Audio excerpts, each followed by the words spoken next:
দেখে আমি আপনারও ফোন দিছি। আমার স্বামী আমার স্বামী আমার সাফ সাফ বলে দিছে একটা বাচ্চা না দিতে পারলে উনি আরেকটা বিয়ে করব। কিন্তু বাবা, আমি আমার স্বামীরে ভীষণ ভালোবাসি, সম্পর্ক করে ওকে আমি বিয়ে করেছি।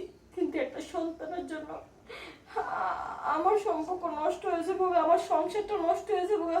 এটা আমি চাই না বাবা। ও বাবা, আপনি একটা ব্যবস্থা করুন বাবা।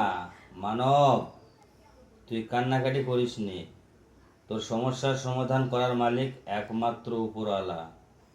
তো মানুষ একটা অছিলা মাত্র, তোকে এটা নিয়ে টেনশন করা লাগবে না। শোন, আমি যা যা বলবো তাই তাই করতে পারবি তো? হ বাবা, তাই তাই করতে পারুন বাবা। ও বলুন, বলুন বাবা, কি করতে হইব? তোকে অমাবস্যা রাতে আমার এখানে আসতে হবে। একা পারবি? আমার বসাতে একা, কিন্তু সন্ধ্যার পর তো আমি কখনো ঘর থেকে বের হইনি, আমার তো ভয় ভয় লাগবো।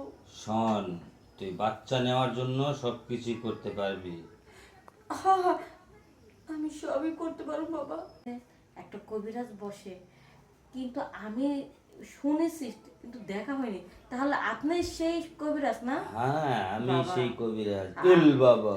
ও, ইল বাবা।